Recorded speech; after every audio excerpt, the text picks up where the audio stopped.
I think she's cutting the underwear so that way, you know, she's like, I think you need some new underwear. She's like, I may not be able to get you that big gift, but let's go to Ross. I'll get you the good underwear. Those spandex, I got you. So I'll get you the polo underwear. Oh, the 3-pack. The plaid, the polo plaid. They showed up. They bust open the garage door, and I'm just sitting there. No cape, not a barber cape, just in my underwears, little chubby dude, just all depressed, like, dang. And there were girls, like, I'm not talking about like a bunch of dudes. I'm talking about like 3 girls, you know, 2 dudes just looking at me, and I was like so embarrassed. Like, we need to be the dads that step up, set the example, and break those cycles that have been taught to us maybe at a younger age, and we saw that. It's like when you step into that, you got to break those cycles. And for me, having spiritual fathers be the example was me breaking those examples, having other men step in and kind of show me that.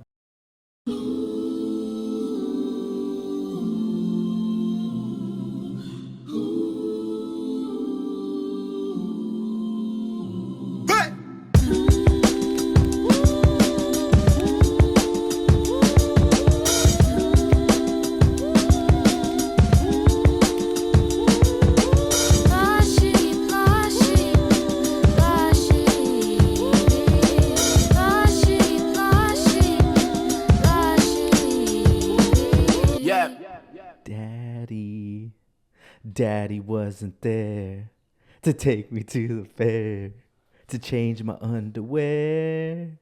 You remember that song? Yeah. And then it goes, he didn't even care. Austin Powers, man. Our fans might be some of these kids might be too young for that. We're going to have to create a little reel with the clip of that. Yeah, we'll have to post that. But welcome back, 99 for 1 podcast. I'm Rob. I'm Matt. And as you heard a little snippet there, we're talking about daddies. Matt's daddy really wasn't there. He wasn't. He went to get the milk and never came back. No, but as we shared last week, we got our mugs. Get a little toast real quick. A little toast. Nice. I don't know if you see Matt's mug. It says Scott's Tots on there. But yeah, I was searching for mugs this yesterday. It was Friday, and tomorrow's Father's Day. We're actually shooting this on a Sunday or a Saturday, and Sunday is Father's Day. We won't be airing it till next Friday, so we're a little late to the party. Yeah. But you know, I was looking for mugs. I didn't see too many good mugs. I saw a lot of moms actually looking at mugs. Oh, dang. So some dads are gonna get some mugs. Dads out there, if you get a mug, it's probably from the Goodwill. Number one dad mug. But yeah, I found this one. I thought it was pretty cool. Typical dad mug with the golf balls and the tees on there with a little bit of flannel. Yeah, so I got that because I do golf, like I shared. He's a golfer. I never thought I'd be a golfer. Here I am, almost hitting 30, golfing with my son.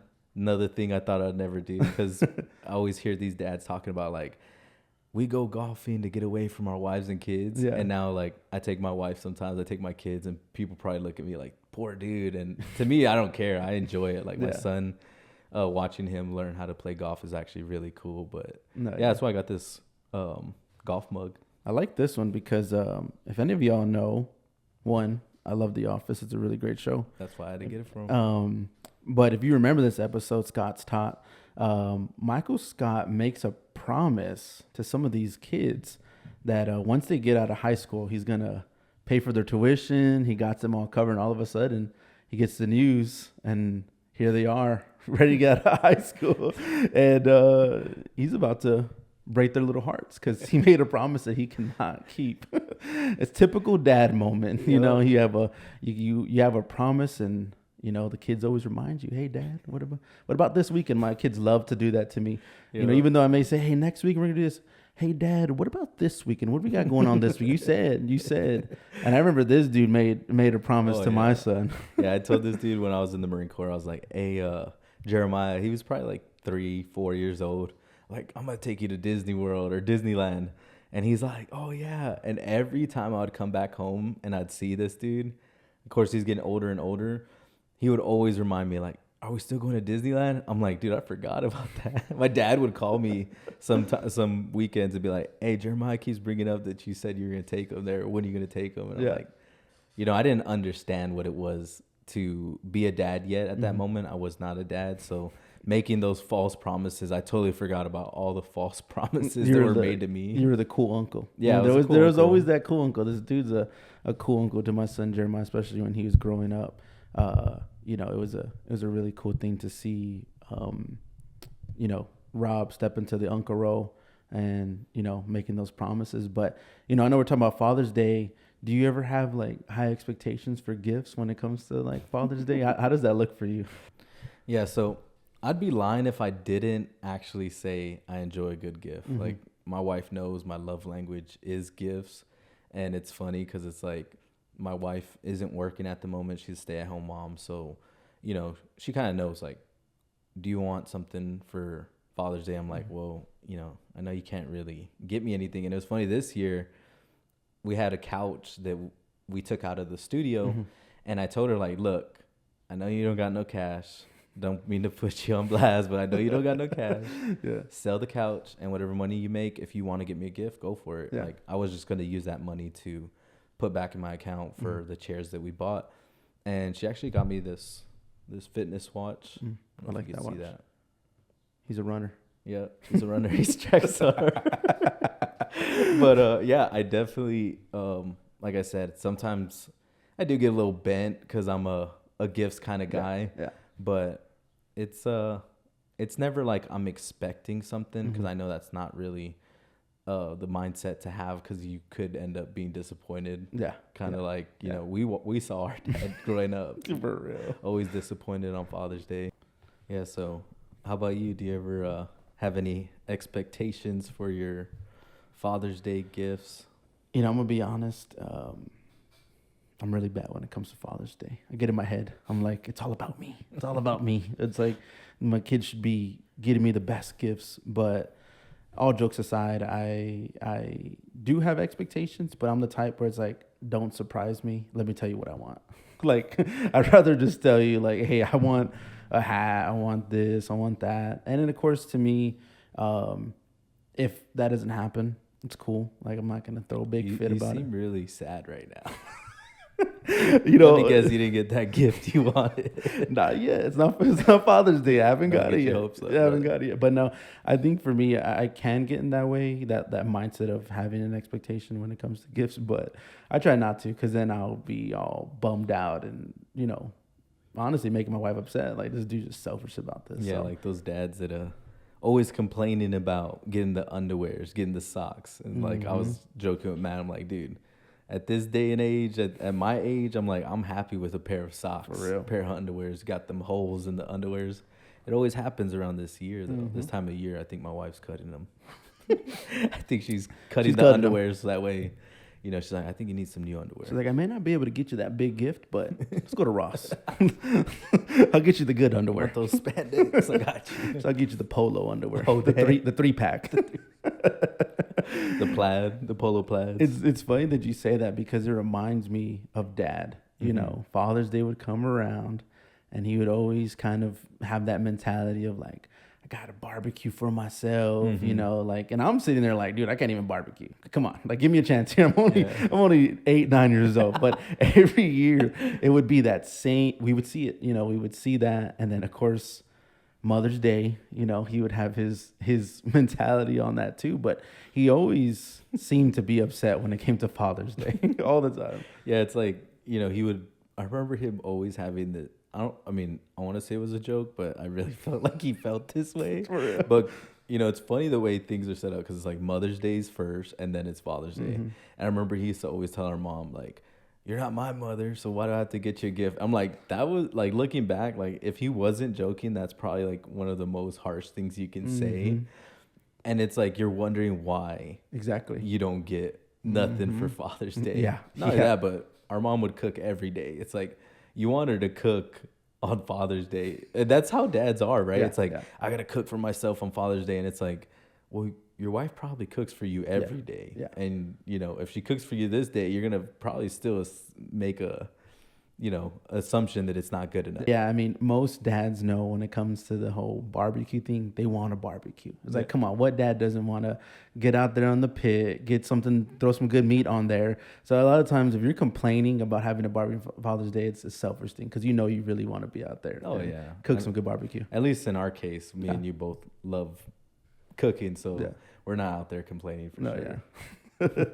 For real. But so I know you were saying that like Father's Day, we're not really trying to make this like a full on like Father's Day episode, but we kind of want to talk a little bit about our journey as fathers and kind of making it, our ups and downs of being a father is what we learned, and maybe some of the bad habits that we had as a father. I know for me, I got to be a young father, which I'm gonna be real, it's kind of a good, like for me, I feel like it's a cool thing because it's like my son's already 10 years old. I'm 30, so I get to kind of enjoy certain things where now I'm seeing like some people that are barely stepping into fatherhood. Some fathers barely step into fatherhood where there's different seasons. I feel like as a father that, for me, I went through all those seasons now, and now I'm getting to enjoy my oldest being 10 and getting to enjoy some things with him and getting to enjoy some things with my 5-year-old. So I feel like I do have a little bit of an advantage being a father that's a little bit older, but there was also some disadvantages of being a young dad. Do you feel like for you, where you're at as a father right now, like it's an advantage that you had your son at a like a later age? Yeah. So for me, like I had my son around 25, 26, and me being 30, I have a 4-year-old and a 1-year-old.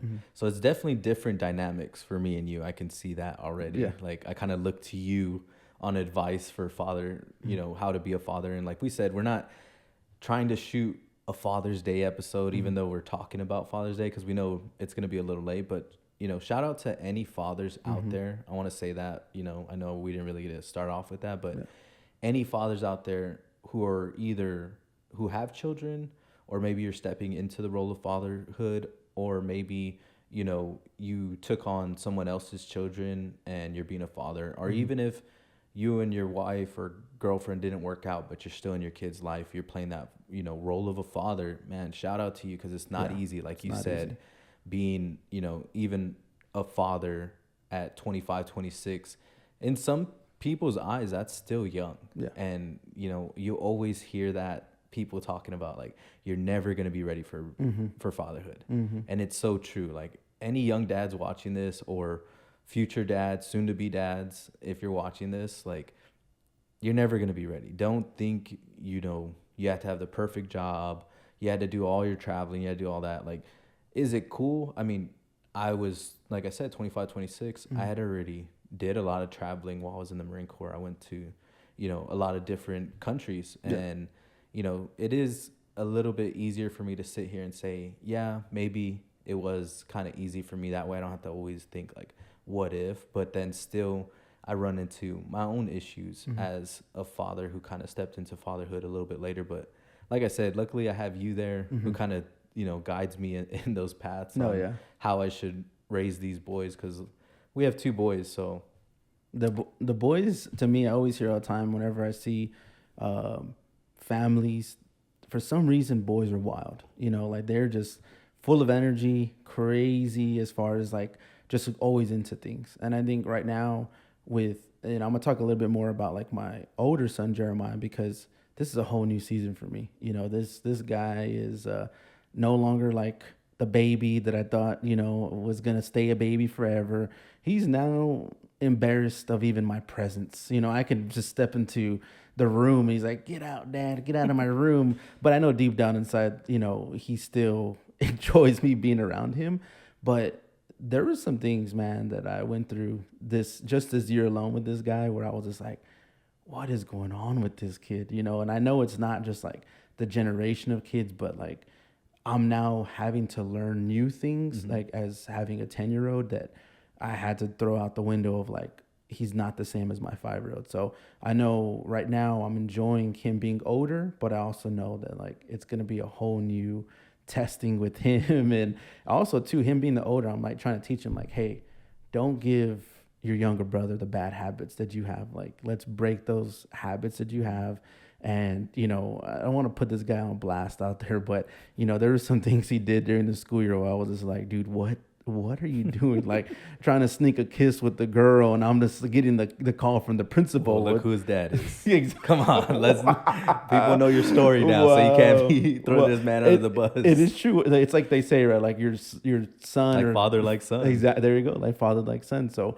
for me, I feel like maybe that's now like I'm trying to teach this guy, like, hey man, like don't worry about the girls right now, and there's gonna be people listening, right? Like, I'm gonna let my kid date, blah blah blah. To me, I already told my wife, like, look, this dude better be out of college already when he's thinking about a girl. You know, I want him to enjoy life himself and all that. So he's definitely giving me a headache, and I'm enjoying my son David being smaller and still being able to, you know, have a little baby around that I can kind of mess around with. Yeah, David is not a baby. Yeah, exactly. David is hardcore. He is hardcore. Way hardcore than Jeremiah. Every time I see David, he's punching me, bro. All the time. I don't know why he has that all the with time. me, but I mean, I think he just wants to be rough, and you know, it's cool to see them grow up, like watching them grow up. I mean, I watched Jeremiah grow up. Every time I'd come home, you know, from being in the military, I'd watch him grow, and it was just so cool to see you raising this dude, and just like, it makes you want to be a father, you know? And if you're watching this and you're hearing these stories and you're still 18, 19, 20, just newly married or not even married, we're going to be joking and talking about our children, but understand that it's not all jokes. Yeah. It's not all fun and games. Having a child is difficult. You know, a lot of parents will tell you that it's not something that's easy. And I know you were saying before we were doing this episode, you had gave like an analogy or like a scripture, right, about our kids being like arrows. Like kind of touch on that a little bit. Yeah. So I was telling Matt, like there's one, I shared that, you know, God says that our children are a blessing, and it's true. Like I don't think we look at our children enough as a blessing. Yeah. But they really are, even if they annoy us. Like I said, like I think that's why people see that fatherhood and see it as attractive, because it's like, oh look, every time I post on Instagram, I'm posting like me and Jay are golfing, me and Jay are, you know, now we're doing jujitsu, which is cool to see. Yeah, it's super cool to see. And they see all the super exciting stuff, and they don't see the behind the scenes, like I said, with your son being angry or your son, you know, telling you mean stuff or just being rude or, you know, being silly. You know, you don't see those things.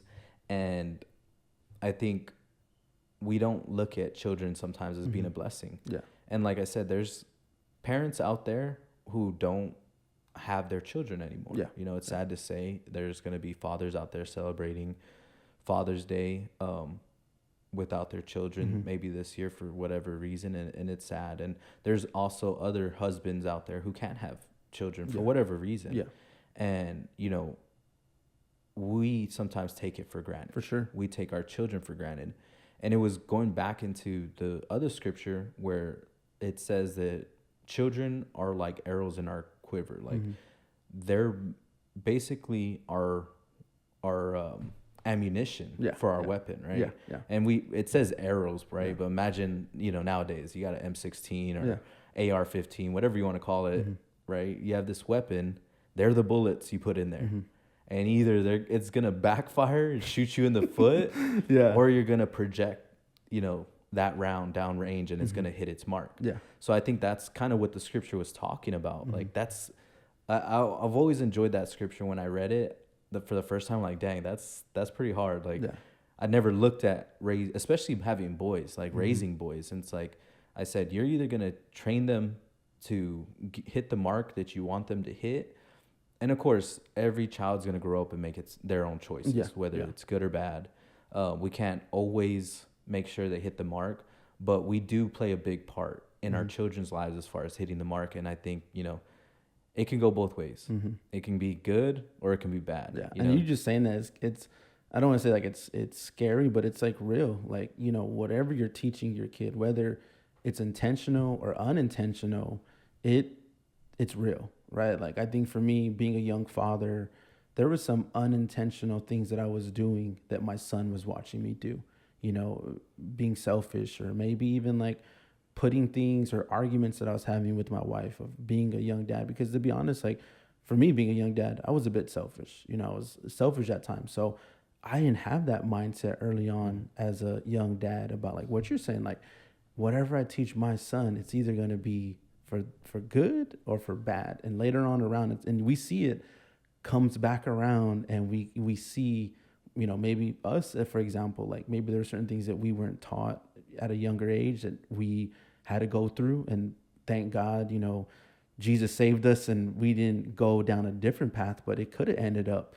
in jail, you know, some get killed, you know, just be honest, like some of the bad mistakes that you learn growing up lead you down a horrible path. So to me, hearing that, I'm just kind of like, dude, you know, I want to make sure that I'm intentional about everything that I'm doing with my sons so that later on down the road that they are, you know, downrange, hitting the target. And we see it. I mean, movies always project, right? Like the son that's going to, or daughter that's going to school, the dad's proud, got the college shirt on, dropping them off. And somewhere deep inside, we want that to be for it. We want to have this expectation of, hey, you're going to make an impact in this life. And for us, more importantly, spiritually, you're going to make an impact. You're going to stay faithful. And I always know Jay is the kid that goes around telling everybody about Jesus.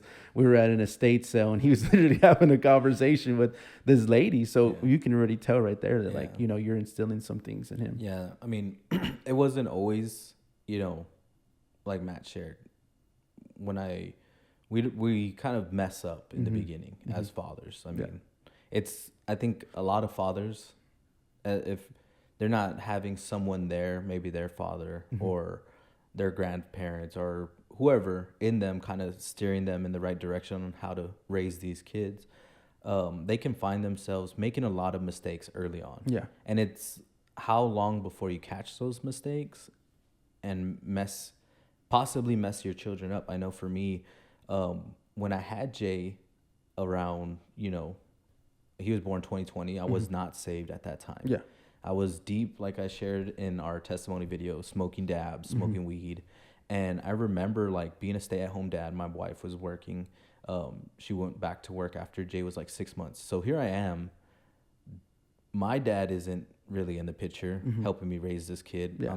I have this 6-month-year-old that I'm staying at home watching with, feeding milk, like waking up, changing diapers. Like, yeah, you might hear that and say like, what a good dad. Yeah. But I'm telling you right now, like, I would wake up, smoke my weed, and then, you know, that's how I would have to be able to function to watch my kid. Yeah. And, you know, there might be dads hearing that say, like, what's wrong with that, right?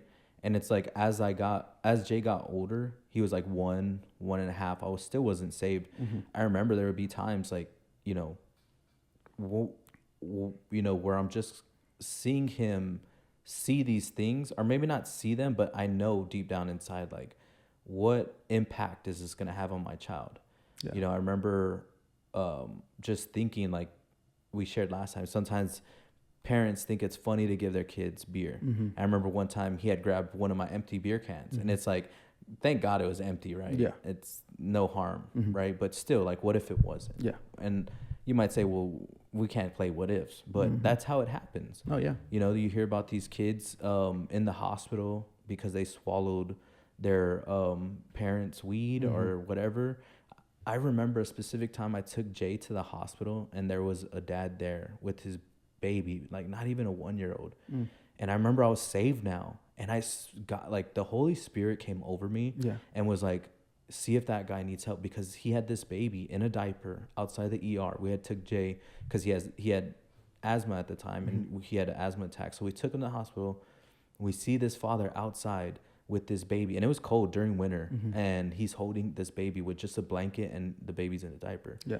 And I remember like the Holy Spirit leading me, go talk to this guy, and I said, hey, do you need a ride? And he's like, yeah, I mean, if you don't mind, I live down the street, if you could take me. And he lived down the street from me, so I said, no problem. Yeah. And as I'm talking to him in the car, he starts sharing with me like about what happened with his child, that the child got a hold of something. He didn't really specify, but you could tell the dad was using some sort of substance. And he said the child got a hold of it, and that's why he brought the baby to the hospital. But the doctors reassured him, like, there's no signs of anything. The baby's fine.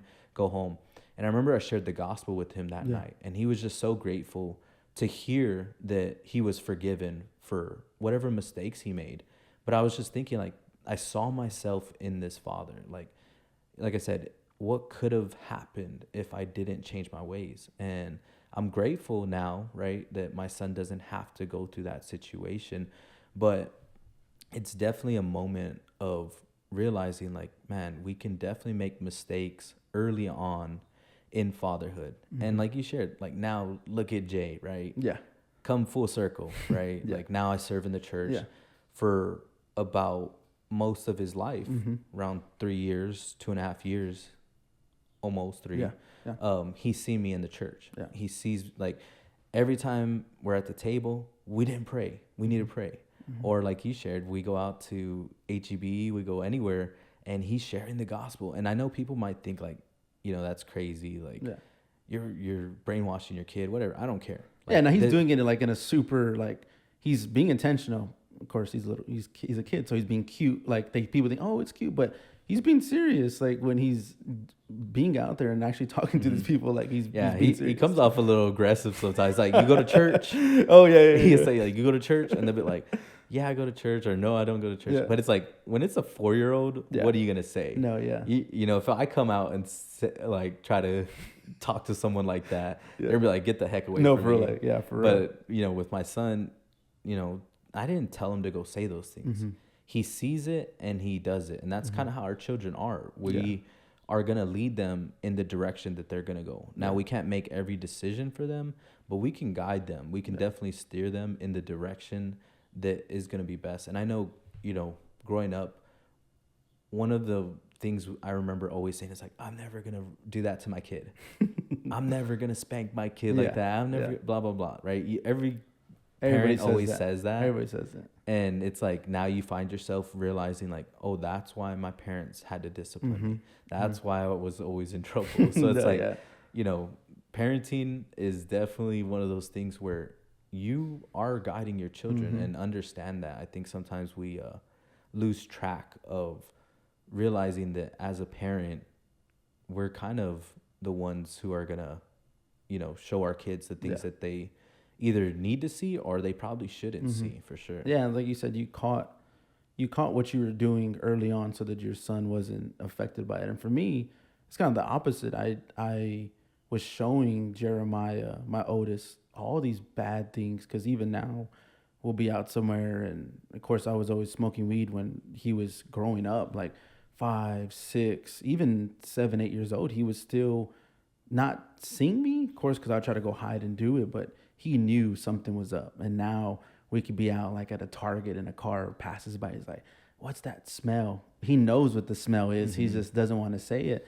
And I've had to have those real conversations with him, like, hey, like, I was doing that, and this is why it's wrong. And if I didn't stop, I couldn't only imagine where it would be. But yes, I did catch it or stopped what I was doing early on, but there was still effects that I have to deal with. You know, my son saw me in and out of church, always questioning, like, hey, why did we leave that church? Why are we no longer at that church? So he saw those things happen, and it was hard coming back, you know, now to Praise Chapel, where he's like, why are we here? You know, what about the other place that we're at? And I had to explain to him my mistakes, but now that he's in Praise Chapel, this kid is like wanting to be involved in everything, which thank God that happened, you know, and he saw the younger generation on fire for God. So he's now being, you know, he's now seeing that, which is great. But I'm just happy that it turned out that way, because it could have turned out a whole nother way. But I'm still now having to explain these things. And now as he gets older, little arguments, little things. It's not like when the kid, your son or daughter's small and they ignore it, or they, you know, you think they're not watching. You know, as they get older, they realize, like, why are mom and dad always fighting? You know, why are y'all always upset? What's going on? And so for me, now that he's older, I can see my bad examples that I'm giving, that I set for him in the past, kind of come back and like shine light on me, but also very grateful that God saved me so that, it could be cut right there. And now the good examples are being set in his life. Yeah, I think you see like behavioral issues in children, right? Mm-hmm. And you're always like, of course, I did a lot of it is attribute to them having too much YouTube or video games or whatever. But Mm-hmm. a lot of it really, I always watch. My wife always sends me these parenting videos, Mm-hmm. and a lot of it's attributed to your behavior. Yeah. When you have a kid who's always angry, you got to look, are they always seeing me get angry when when someone cuts me off on the road, and then I start getting angry.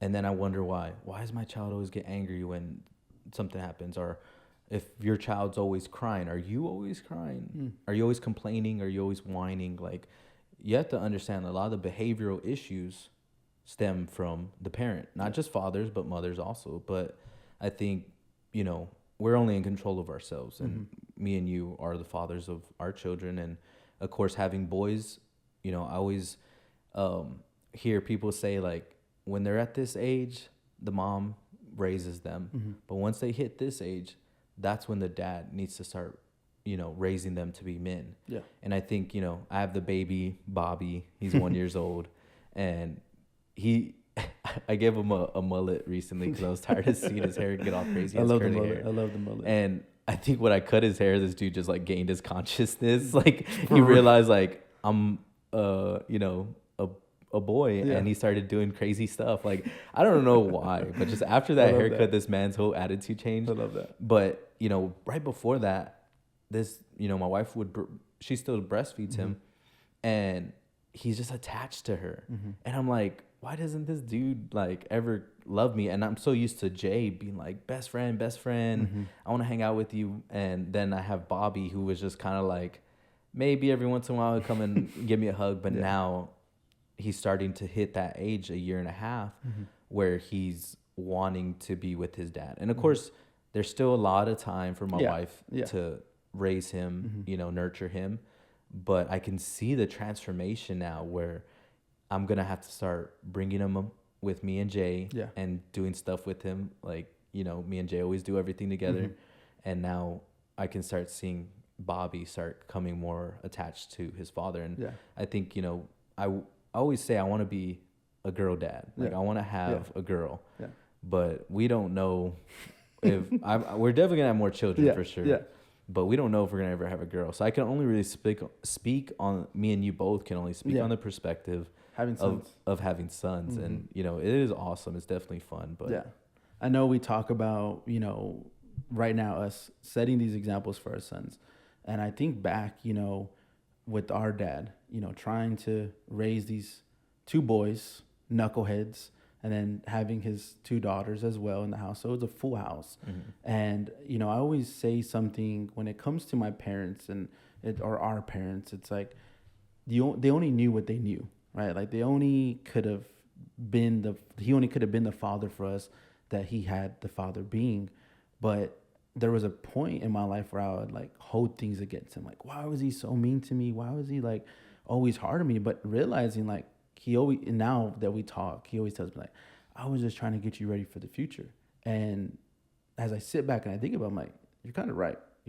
I work in a warehouse with nothing but these warehouse type guys that are like hard around the edges. They say what they feel. So I only can imagine if I had a soft dad that was like always trying to just nurture me and kind of doing that. I may not be ready for this environment. And I'm not saying, for me as a dad, I love loving on my sons. Like, I'm always loving on them, always showing them love all the time. But also there's a time that comes in where you're like, hey, God discipline them. You got to set that example, right? Deion Sanders says like, I'm raising some dogs. Like I got to raise these dogs. So it's like, it's true. Like these boys need to be ready to become men. But I also feel like there was maybe some examples that our father showed us as a father that may not have been the best, but it was only what he knew, from his father showing them. Yeah, definitely. Like Matt said, they're doing the best with what they have. And if you have parents that didn't grow up in the church also, right? Because like we shared, Yeah. we had this event in our life that changed us, Mm-hmm. and now we're Christ followers, men of God, who are raising young men of God, Mm-hmm. and we didn't have a father who was a man of God. Yeah. We're talking about our stepfather. Yeah. We consider him our father because he stepped up to the plate when things got difficult. Mm-hmm.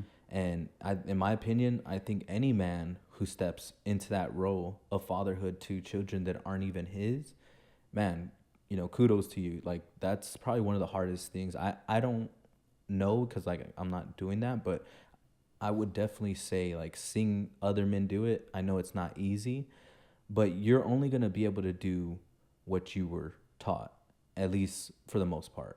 And with our father, his dad left, wasn't in the picture, kind of had another family, and then would see him, and the stories we would hear was this man, we met him a few times, and he was mean to us. Yeah. So I could imagine how he was to his own children, because grandparents are always sweet to their grandchildren. So if you have a grandpa who's mean to you, no, trust that he was probably 10 times meaner to your dad. Mm-hmm. And that was kind of the case with our dad's his father. And like you said, there was some things where we would ask, like, why does he treat us like this? Why is he like this? And it's like, that's what he knew.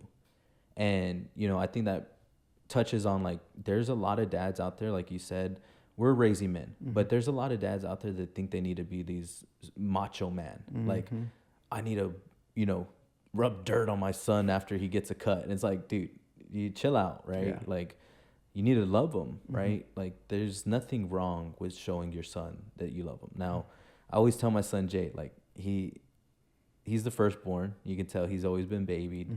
And anytime he's crying, I always tell him, like, hey, look, bro, like, there's a time and a place, and there's reasons to cry. If you're crying just because you want attention, we got issues. Like, cut it out. Yeah.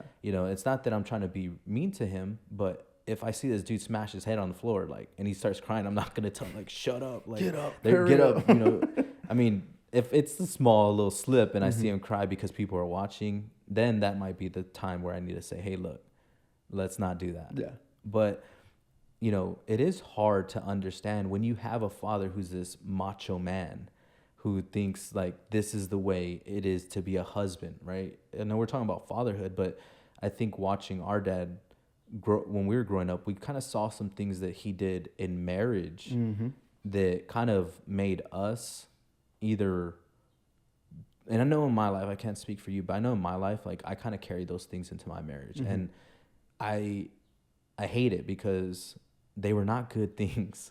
Not everything our parents teach us are going to be good things. And it's not their fault. Like we said, they're doing the best with what they could. And I think if you are a father, like, and your dad was this macho man, like, be the change. Like, I'm not saying don't raise your children or your boys or whoever, like, learn how to read the room. Learn how to, what situation do you need to be hard and what situation do you need to just be loving? Because there is a time and a place. I think when you don't know how to kind of maneuver through the situation, you're going to raise these children that fear you. They don't respect you. They fear you. And I think that was kind of the case with our dad. Like, we kind of had more fear than respect. Yeah, and he was always trying to instill fear in us. And which I get, I know that there was some disciplining moments, but like how you said, like, there was a lot of fear to the point where I wouldn't come and speak to him about certain things, certain things that I would go through,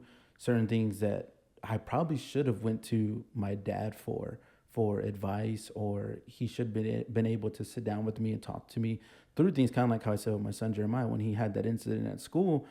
Was I upset? For sure. Did I discipline him? For sure. But then there was a time where I was able to talk to him and talk through everything that he had went through versus just like yelling at him, getting after him, spanking him and then leaving the room and being like, deal with it. Like, that's all you get from me. So for me, I feel like we have to learn how to balance those things, like the discipline, and the fear part for me is maybe something that I wish wasn't there with me and my dad, because we probably would have had like a better relationship with that. But like I said, don't hold those things against him. I know that's all he had growing up. Yeah, and me and Matt, as much as we are alike, there's some things that we're different on. Mm-hmm. Like for me, I could handle the rough, hard, macho dad, right? And I think for me, it's kind of like I actually leaned into that, being that type of man, which I'm by no means am I saying is good. Like there's some things in my life that I'm still having to fix because of those issues. But Matt was a little bit more, not to speak for him, but he was definitely a little bit more, hey, let's sit down and talk. Yeah. And there's different ways. I think even having both of us having two different types of children, I can already see in Bobby that he's gonna be a wild child. He's gonna be funny every time. Everyone's always like, "Dude, that guy's crazy." I feel like he mimics my laugh. For some reason, this guy's always mimicking my laugh. He'll get his laugh recorded, and we're gonna put it on here. But then you have Jay, who's a little bit more soft. I gotta nurture him, and it's like we have to know how to treat those different characters, right, that our children have. And I think with, like I said, with having that dad who was kind of instilling fear into us, I leaned into it, and I see my wife sometimes will tell me like, "Hey, would you like did you like when your dad talked to you like that?" And I get upset when I get corrected because I'm like, I find myself being offended. I'm being totally transparent here. Yeah. Like I'm doing a lot better with that. But I remember early on when I started changing some of my bad habits, my wife would say, "Hey, look, you shouldn't talk to Jay like that." And I'd be like, I'm raising, this kid to be a man, and I needed him to be this way. And then I would go sit down and actually like think about the situation. And those situations with my dad would come up in my mind, and I would think like, dang, I am being like that, and that's not right. And I would ask for forgiveness from my wife and from my child, and just, try to recognize those things before they would actually happen. Because, dude, last thing I want is my child to fear me and never be able to come and talk to me, like you said. Like, if dude gets the car impound and he can't call me and tries to hide it from me, or whatever crazy situation could possibly happen in the future, God willing, nothing. But I want, if there is a situation, him to feel comfortable and, be able to tell me. I know our dad used to always say, "I'm not your friend." Yeah. And it's like, well, we kind of have to have that balance with our children where we can be their friend, but also be their father. Yeah. You're not going to, for me, being real is like I took that friend thing a little bit too far, right? Like me and my son are gonna be playing Fortnite together all day long, and like we're the best friends. Then I saw the repercussions of what that looked like. It wasn't that he didn't respect me, but he got too comfortable with the friend mentality. Yeah, and I see you dealing with that now, bro. Yeah. I'm like, now it's like I said, like things that I didn't know growing up as a young father, I'm now dealing with. But there's also the highlight moments where he comes and tells me like, "Hey, Dad, I'm done kind of playing video games. Like I want to get involved in other things. I want to play sports. I want to do this." And now it's something new to me, because I'm like, well, this is a new season. How do I navigate through this? I'm messaging people like, "Hey, what football team should I put my son in? How should I get started with this? Blah, blah, blah." But, going back to like what you were saying about taking on what our dad was showing us, when you get involved in a church, there's some examples set for fathers that we see. And for me, I would always see certain dads in the church and being like, I want to be like that. I want to have more patience. I want to be more caring. I want to be more loving. And so for me, I had the bad habits as a young dad, a selfish dad, very selfish, very me-driven, going after my dreams. You heard it in my testimony. My wife would have to deal with that. And I would remember as we were healing, she would remind me like, there was moments where I would kind of like bash you for not being the provider. And it was like, I understood that because I was being a kid still, and not really like realizing like I got to put food on the table for my son. I got to make sure my son has everything he needs when he was younger. And instead of relying on her having to be the one to do that. And if, right now that's kind of some mentality in the world is like, I'm going to be the stay-at-home dad. The wife's going to go and make all the money. I'm going to play video games and the kids can raise themselves. And it's like, no, like we need to be the dads that step up, set the example, and break those cycles that have been taught to us maybe at a younger age. And we saw that. It's like when you step into that, you got to break those cycles. And for me, having spiritual fathers be the example was me breaking those examples, having other men step in and kind of show me that. And, of course, like growing up, even though our dad wasn't, this man of God, like we said, Mm-hmm. there was still good moments. I have to say that. Mm-hmm. Like, I know you were sharing some moments that you remember that I totally forgot about, Yeah. which was like, Matt was sharing with me earlier, like, remember when he used to take us out of school and take us to the movies? Yeah. And this dude, it's been over 10 years. Yeah, don't come after us. us. Yeah, for real. But he'd be, sneaking us into the theater and going to different movies, spending all day at the theater watching different movies. School week. It was a school week too. It'd be like a random day during the week. Every Marvel movie, like Iron Man, all those movies would come out, and we'd go watch them with him. And he'd steal the popcorn bucket out of the trash. That man was wild. I remember those moments. And this is before like the popcorn dispenser. Yeah. So now would have to get the thing, go back up to the front. Hey, I want some more popcorn. And it was I think they got smart because I seen them marking the buckets after that. They did. This dude was it's probably his fault. But you were sharing some embarrassing moments. Oh, yeah. That you had with our dad. Yeah, and so it's like, it's a funny moment now. Yeah. Right? Yeah. We were joking about it, and I remember this one time we were living in California for a few months with, some stuff had happened. We had to move to California. We were probably in the 5th grade, I think, and 4th grade. And I'm this chubby little 4th grader. And my dad used to always cut our hair. Mm-hmm. And I remember he was cutting it, and we were living with our uncle. All our families were just kind of living in this one house in California. And I remember we had an older cousin. He was a skater. He was like 16, 17. He'd always go out with his friends skating. And I remember my dad was like, we're going to go to the garage. I'm going to cut your hair. And, whenever we got our hair cut, we'd always be in our underwear. Whitey tighties, getting our hair cut. Oh, yeah. And I remember sitting there telling my dad, like, what if, my cousins, him and all his friends show up? He's like, they're not going to show up. Well, guess what? They showed up. They bust open the garage door, and I'm just sitting there, no cape, not a barber cape, just in my underwears, little chubby dude, just all depressed, like, dang. And there were girls, like, I'm not talking about like a bunch of dudes. I'm talking about like 3 girls, 2 dudes just looking at me, and I was like so embarrassed.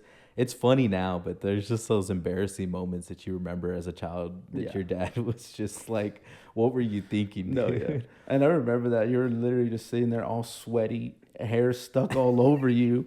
And I was like, man, that is like, they're like trying to close the garage door so quick. But, that's the thing. It's like, even though we may have had these ups and down moments, with our father, there was always highlights, and I think that's something we have to remember is like, don't hold those things against your dad. If you're listening to this and you maybe have a grudge against your dad and you haven't forgiven him and you're just kind of like whatever about it, like make amends, because now with our dad, we can give him a call at any moment. And it's a little bit better now because we're older and we have our families, but he's a grandpa now. So, he's loving our kids totally different ways and stuff like that. But I know I can still pick up my phone and ask for advice. And I always remind myself, like, what will happen when the day comes when I can't pick that phone up anymore and make that phone call? Yeah. And there's some fathers probably listening that wish they had one more phone call or one more moment. So for me, it's like, don't hold those grudges against your father and definitely forgive them, because you never know, what can happen. So for us, we can have this conversation and learn from it, and also reminisce about some of the good times that we had with our dad. And it's, of course, Matt's saying, like, forgive. It's not easy. Trust me, like, my whole life, me and my real dad didn't have a relationship.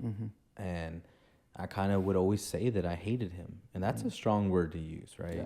And I would say that I hated him. And, after he passed away and I got saved, I realized, like, dang, that was not right. Like, there was times where he would try to come into my life and make amends as an adult, and I never gave him that opportunity. And I'm not sitting here saying like, man, I wish I could go back in time, because it is what it is. Mm-hmm.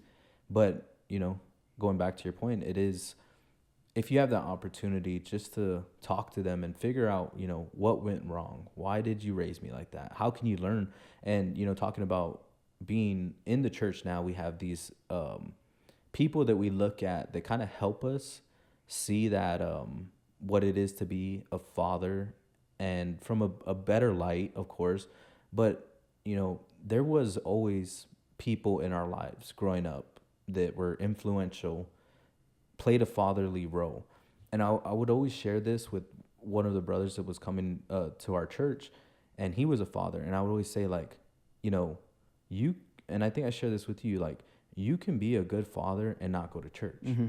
Mm-hmm. Trust me, like, there's plenty probably of fathers listening to this that might not be going to church and saying like, I'm there in my kid's life, I'm doing this. And I get that. Like, I respect that. And I'm not saying if you don't serve God, you're this, bad father. Yeah. That's not what I'm saying.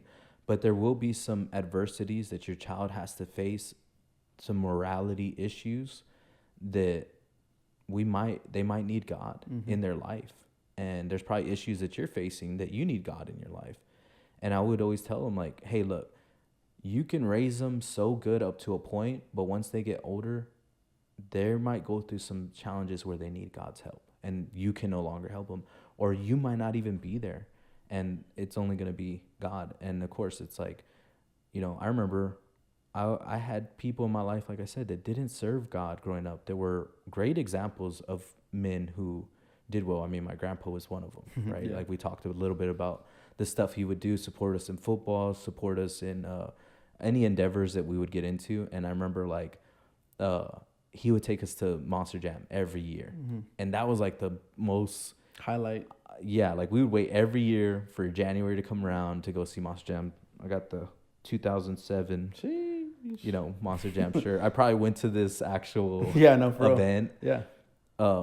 But it's like those moments that, like I said, he wasn't a man of God, and he shared some moments that we'll never forget, that were not bad, and now we actually share with our children. Like we were talking about, we're there now, keeping that tradition, taking Jay, taking, Jeremiah, David to Monster Jam. And collecting monster trucks. Oh yeah, these dudes are like diehard fans. And it's like, that's a tradition that a good tradition that we get to carry with our children. So, of course, like I said, you're not a bad father if you don't serve God. But I do think there's going to come a time where your children might have some questions, or your children might not be children, and they might not look to you for the advice, and, they might need God in their life. And I think that's kind of where we're at with, understanding, like, we do need to not only be fathers and present in our children's lives, but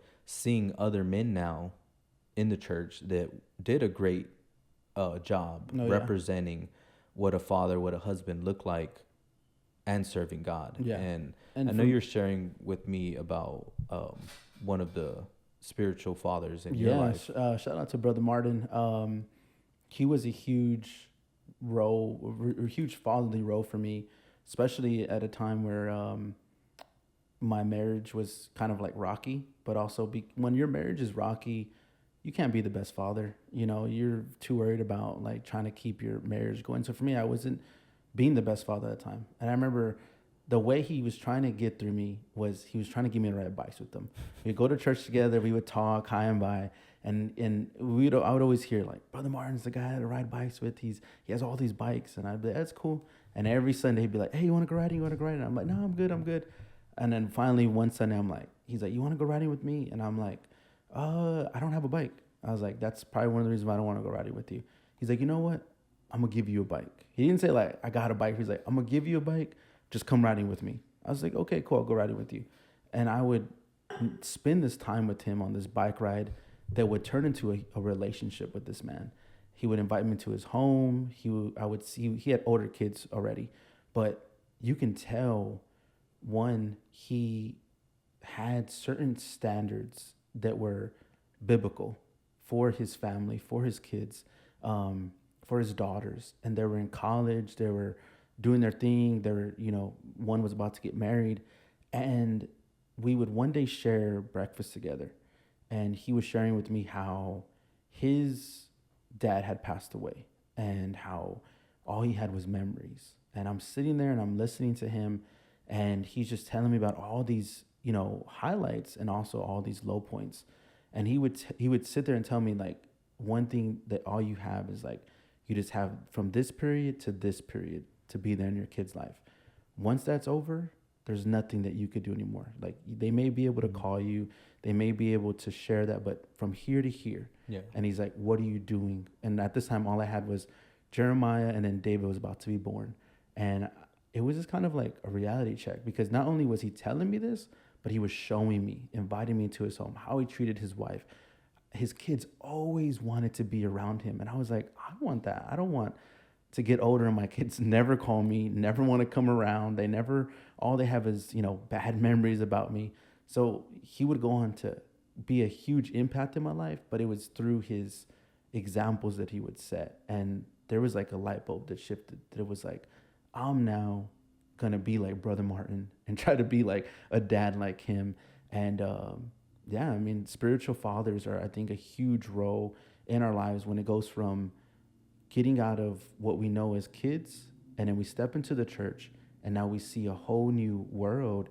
So it's like there was some good things that we learned, but those bad things that we learned, we got to get rid of them, throw them away, and learn these new things that can help us as fathers in the future. Yeah, having spiritual fathers is definitely something that is needed. And of course, not every church you go to is going to have a great example of a great dad. Like, there still might be some people who are going to church and they're not doing what they're supposed to be doing as fathers, as husbands. Like, like I shared, you're going to have those men who don't go to church that are great fathers, great leaders, great husbands. And you might have those opposite ends of the spectrum where you got someone going to church and behind closed doors, who knows how they're treating their children. And, we can't sit here and say every, both ends of the spectrum, they're wrong or whatever the case is. But finding that right person, right? The Bible says you'll know them by their fruits. When you find a man in your church that is raising children, because we're talking about, raising children, mm-hmm. When you see something that they're doing that you are actually influenced by, get with that person. See, even if their children are older and you see them, like, their children are serving, their children are doing great things for God, stay by that person. I know for me, it's my, Pastor Carlos. When I first came to church, it was kind of like I was friends with him, but I kind of felt like his son also, like part of his family. Mm-hmm. And then I would watch, like, how he would treat his family. And one of the things I think that's most important that I would see him do was, understand that his children might make mistakes, and he still had to be a loving father. And I think, of course, that's a pastoral heart that he had. Mm-hmm. But I think as fathers and as any parent, you should understand that your children are going to make mistakes. Oh, yeah, for sure. I think that's one of the greatest things that I've learned from him was, like, my children are going to, do bad stuff. They're going to, get me frustrated, get me angry. They're going to, act silly, whatever the case is. But am I showing them love through all those things? Mm-hmm. Right? Because it's easy to get upset and then they only see this angry side of you. Yeah. But what about showing them, like, look, I forgive you. You made a mistake. It's okay. We make mistakes. I think, like, with my son Jay, that's kind of like the stage we're in right now, is like him doing things and just saying, or being scared, like, that he's going to get in trouble. And I'm like, look, dude, it was an accident. Mm-hmm. Accidents happen. Or I think sometimes, with Jay, it's like I was planning to do something for him or give him something, and he messes up, gets in trouble, and I'm like upset. I'm in my emotions saying, mm-hmm. I'm not gonna give that kid, like, yeah. Just this past week, it was like, he kept, wanting to go to jujitsu, but he was acting silly. And I'm like, look, you're not going to go if you keep acting silly. Yeah. And of course, like, I didn't want to take him because he kept acting silly. But then, one of the things I always think about, and you kind of shared this with me, and it kind of instilled that in me, was like, does your heavenly Father treat you like that? Yeah. Does he say, you messed up, I'm not going to give you what I promised you? No, he doesn't say that, right? Even though we make mistakes, he's always there with arms wide open, is what you would share with me. Yeah. And, I know that it comes from a scripture, one of my favorite, teachings. And same here. If you want to go ahead and read that, I think that'd be a really good way to kind of end this podcast. Yeah. So we're going to read this. It may be a little bit long, so bear with us. Let me pull this up here. So this is the parable of the lost son, found in Luke 15. We're going to start off with verse 11. It said, Jesus continued, there was a man who had 2 sons. The younger one said to his father, Father, give me my share of estate. So he divided his property between them. Not long after that, the younger son got together all he had, set off for a distant country, and there squandered his wealth in wild living. After he had spent everything, there was a severe famine in the whole country, and he began to be in need. So he went and hired himself out to a citizen of that country, who sent him to his fields to feed pigs. He longed to fill his stomach with the pods that the pigs were eating, but no one gave him anything.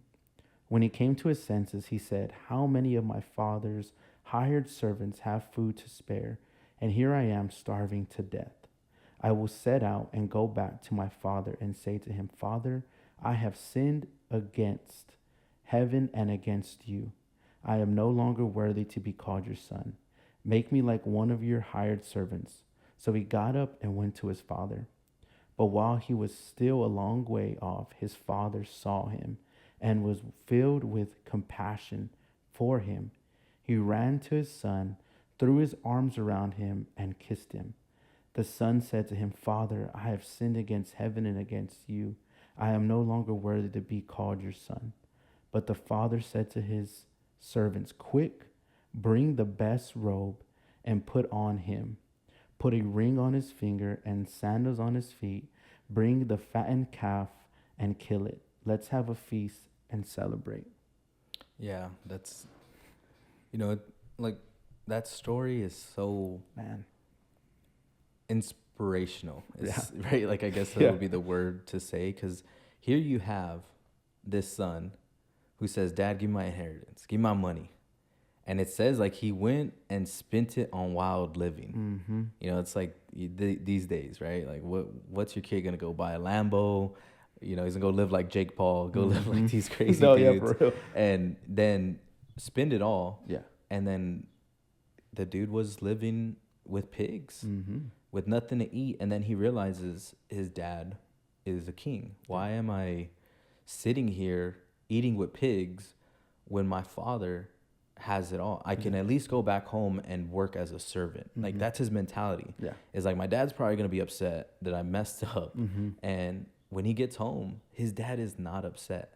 His dad is with arms wide open, like I shared, saying, come back, get the best robe, get sandals, wash this man up, and let's eat. Let's celebrate, because my son has came home. Yeah. And this parable, this story, is how God looks at us. We're out living in the world, sinning against him, right? Doing what we want to do, doing what makes us feel good. Yeah. And he's sitting there on his throne, waiting for us to say, God, I want to come home. I'm ready to come home. And he's not going to say, oh, well, you got to do this, this, and that. He's going to say, let's celebrate. Yeah. And I think, as a father, as a husband, or as a parent, I think that's how we have to look at parenting. No, yeah. And it said that he was filled with compassion. I feel like that's an area that sometimes we can lack. Is like, compassion towards our kids, that love, being excited, like I said in the beginning, taking for granted these children that we have to the point where we're just like trying to get them to get it.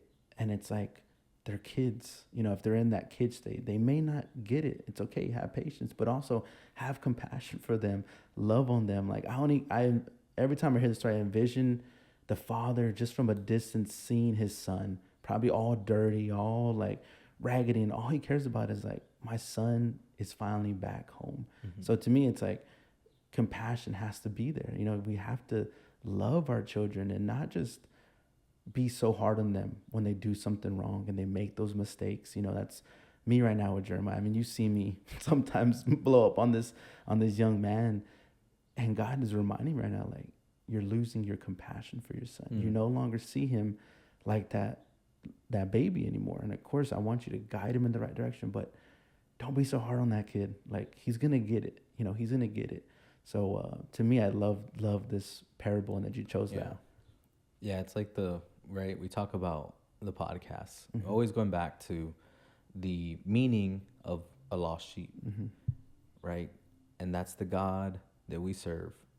He's always there, waiting with arms wide open, waiting for us to come home, even though we squandered away all our wealth, even though we, you know, messed our life up.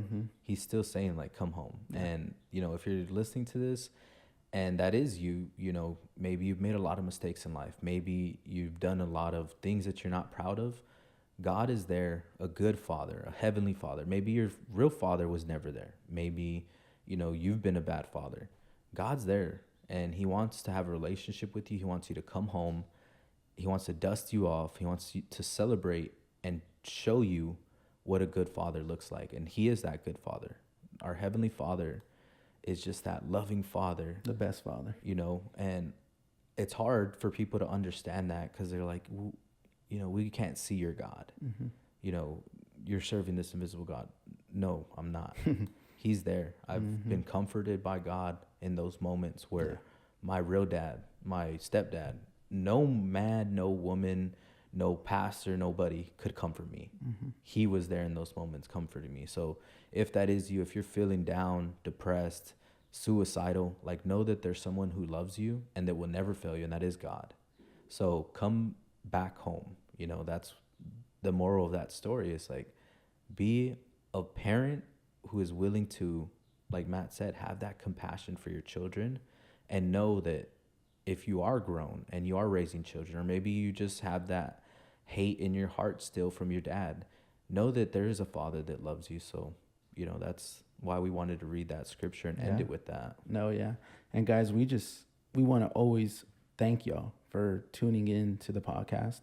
And if this podcast has impacted you in some sort of way, leave a comment, right? Like, me and Rob are always trying to, one, get better at what we do, but also we love the feedback. If this has impacted you in a certain way, like the video, share the video, and make sure you're subscribing to the YouTube channel. Videos are uploaded every Friday for all of our viewers.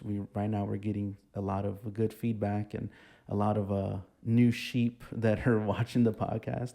And of course, follow us on our Instagram page. We'll have all the links down below. But we hope that this video has impacted y'all in some sort of way.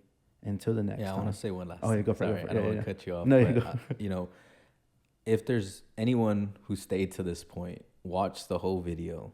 We appreciate you, you know. But also, if you do have any creative skills, any creative ideas, we are looking always to partner with people, to bring people into the collective. Like, that's what me and Matt are praying on right now. We're praying that more people would come and be part of the collective. And whatever your skill is, it doesn't matter if you're an editor, if you do art, if you cook food, you know, we want to work with people. We want to collab with people. And of course, there's going to be, you know, conversations that we're going to have with people about how we want to kind of bring them into the collective. But reach out to us if you want to be part of the collective, if you want to be part of what we're doing here at 99 for 1 Collective, 99 for 1 podcast. Let us know. We want to make you part of the family.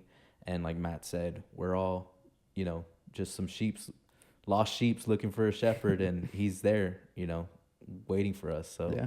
if you're watching this and you want to be part of the family, let us know, message us. And like Matt said, share it, subscribe, turn the notifications on, and we will see you back here next Friday.